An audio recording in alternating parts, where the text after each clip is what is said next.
Hello, everyone. This is Nina Galemi, and I'm a licensed psychotherapist with Serenity Mental Health Services in Watertown, Wisconsin.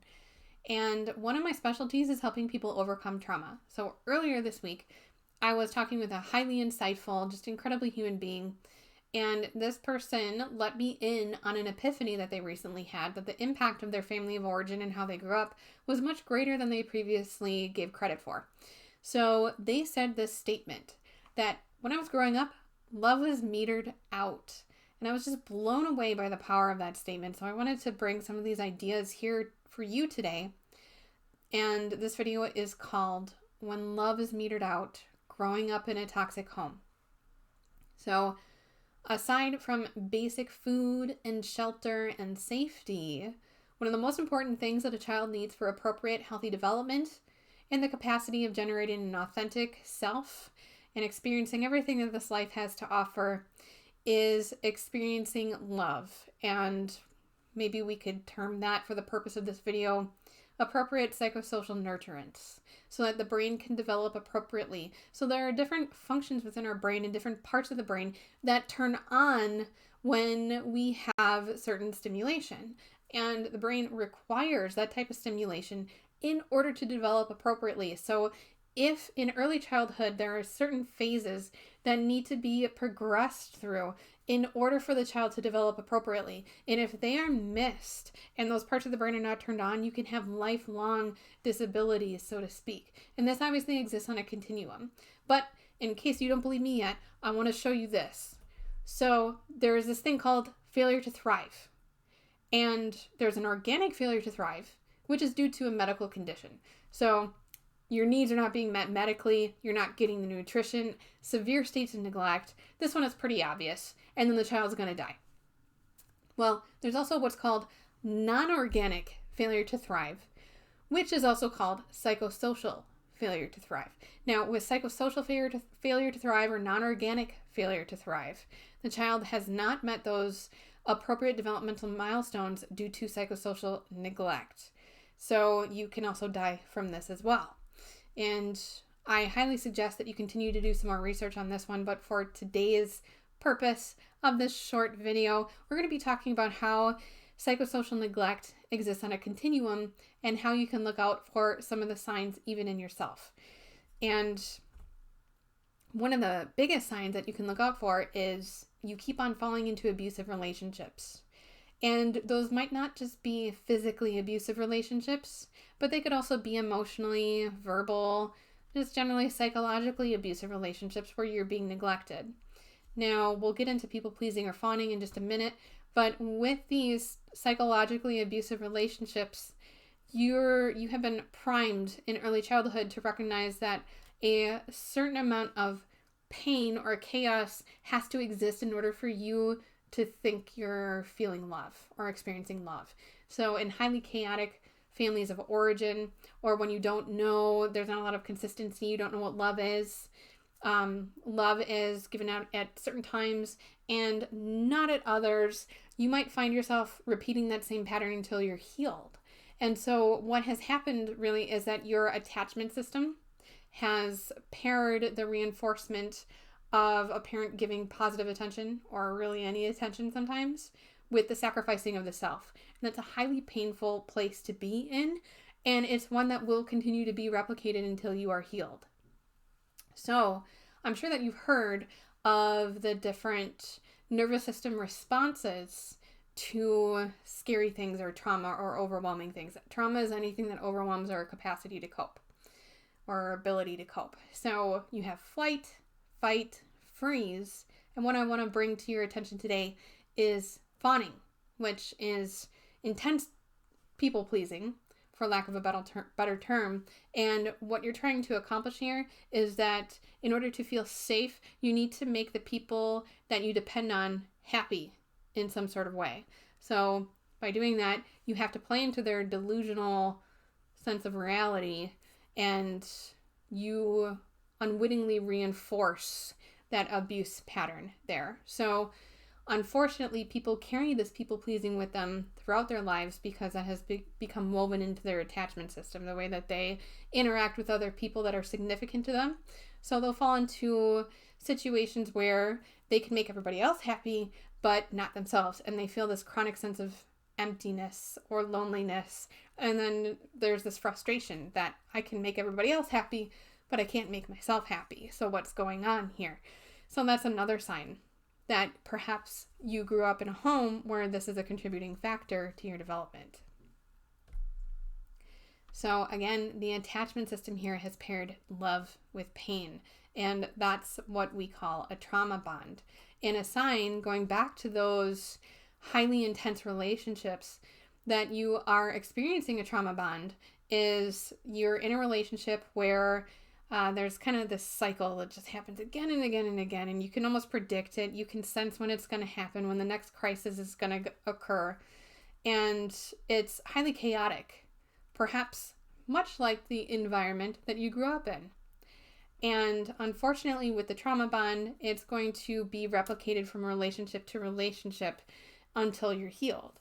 And it's a very similar mechanism to what happens with gambling. So you have random positive reinforcement. So you go into the casino, you play some games, and you randomly win.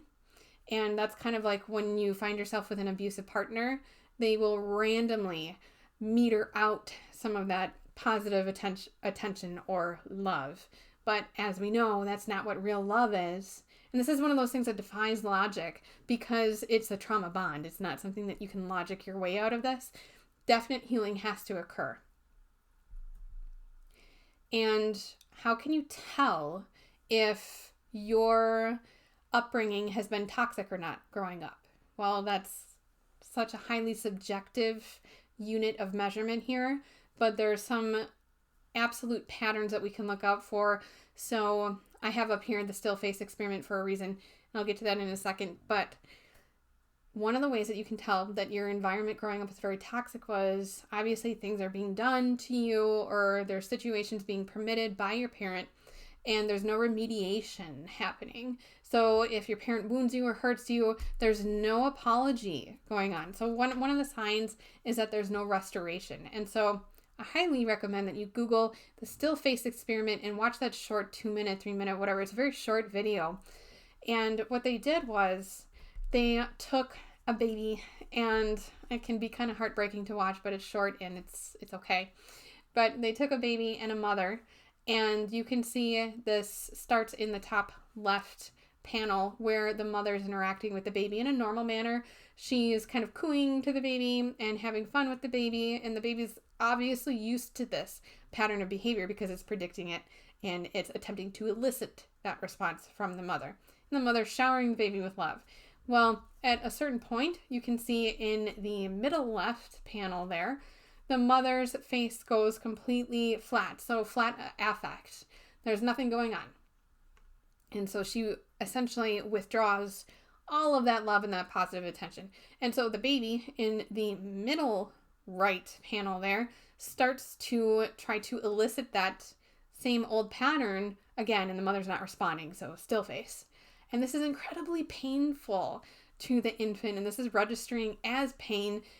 And the researcher there, the doctor there, that's unpacking the video even says that the baby starts to lose posture. And you can see in the bottom right panel that that posture is definitely gone. The baby's turning away from the mother, doesn't know what's happening, just loses it. So the human brain registers this as a highly painful experience. Now imagine, and even that researcher says in the video, imagine if this happens again and again and again without restoration. Thankfully, with this experiment, full restoration occurred pretty instantly, and the baby was just fine. But if you grow up in a home where love is randomly metered out, or it's not consistent, you don't know when you're going to get it, maybe a different sibling is the favorite, near the scapegoat, there's these steady state roles, it creates a lot of chaos within us. And then we start to internalize this chaos and take it with us wherever we go, because that then has become incorporated into our worldview, and it's a very serious, serious issue. So I'm not here to demonize anybody, because parents do have it very hard, and sometimes you just don't know what you don't know. And the old adage might also apply that you can't pour from an empty cup. So maybe there's some generational things that you're replicating, as a parent and you don't even know that, and it's outside of your conscious awareness. But that's the whole point of therapy, is that you can bring those things right up to your conscious awareness and then you can heal from them. So things can be transmitted throughout the generations, so we can't discount that either. But I think that most people know what abuse is and what abuse is not. And it is never acceptable to abuse another human being. So, long story short, here with this particular slide, that restoration is absolutely crucial. And if restoration does not occur and the damage is repeated, then you're going to have significant dysfunction, and that can echo throughout the years into future relationships. Or perhaps you can transmit it to your children. So this lack of love and psychosocial nurturance, we can frame it that way, because that can be much more dynamic, because I think that in our society, the concept of love is too diffuse and it can become almost nothing. What does it even mean? And so people who have not experienced love don't know what that psychosocial nurturance might look like. So here you have the impact on the identity. If you haven't grown up in an environment where you know that you're loved, then you don't know who you are. You lose yourself. And you don't have a good understanding of what your worldview is. And you have a hard time understanding what other people's minds are like, what's going on in their mind. So that impacts your what's called theory of mind. So the second one there is your self-worth. You will fall into relationships where you're consistently being taken advantage of by others. Or perhaps you might develop an inflated sense of self-worth and take advantage of other people.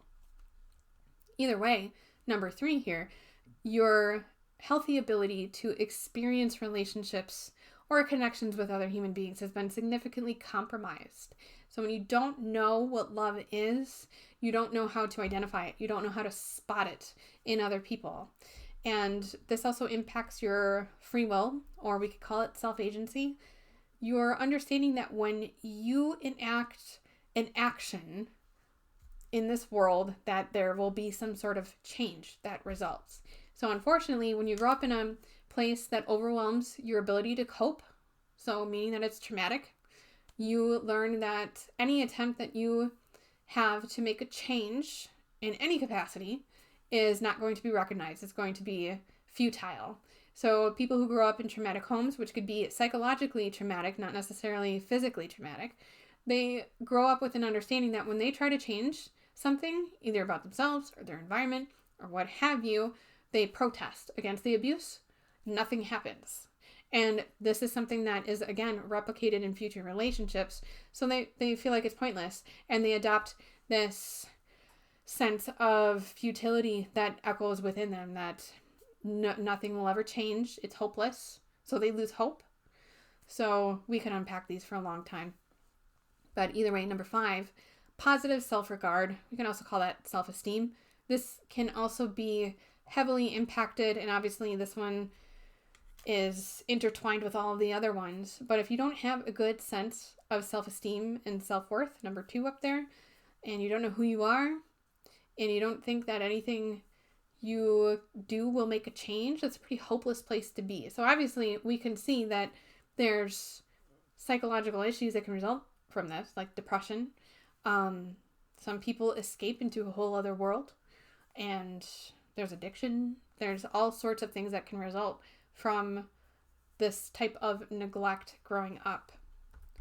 So there's a ditch on both sides. And parents, again, do not have it easy. But if they are inflexible and domineering in their expression of love, and perhaps they come from a long line of people that haven't been loved right themselves, but if they've never healed from that, and they're inflexible and domineering, the child is going to experience a distortion in reality. And then on the other side, if there's diffuse boundaries and the parent is too passive or permissive, then the child is chronically going to have the sense of emptiness and wondering where they fit in this world. And so I'm being a little bit vague in this video in particular because there's so many different ways that this can present. So We're going to have future videos unpacking some more specific patterns. And my hope for you is that your struggle is legitimized.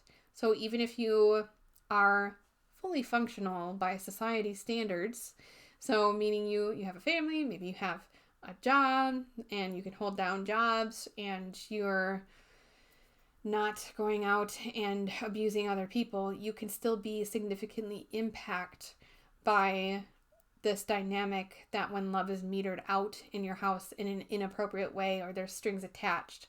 So one of the most significantly disruptive thing that a child can experience is if the parent is using the child for their own needs and the child's needs go neglected. So in sum, that's kind of the most important thing here.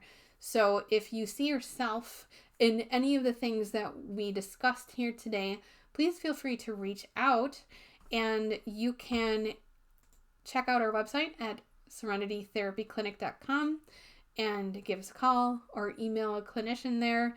And I hope that you find that it's absolutely acceptable to seek out therapy, and it's definitely warranted, even if you're questioning, hey, I feel like something is just a tiny bit off about my life. I feel like I don't fit in. I feel like there's something fundamentally different about me. Those types of things. Please seek out help and have a wonderful rest of your day.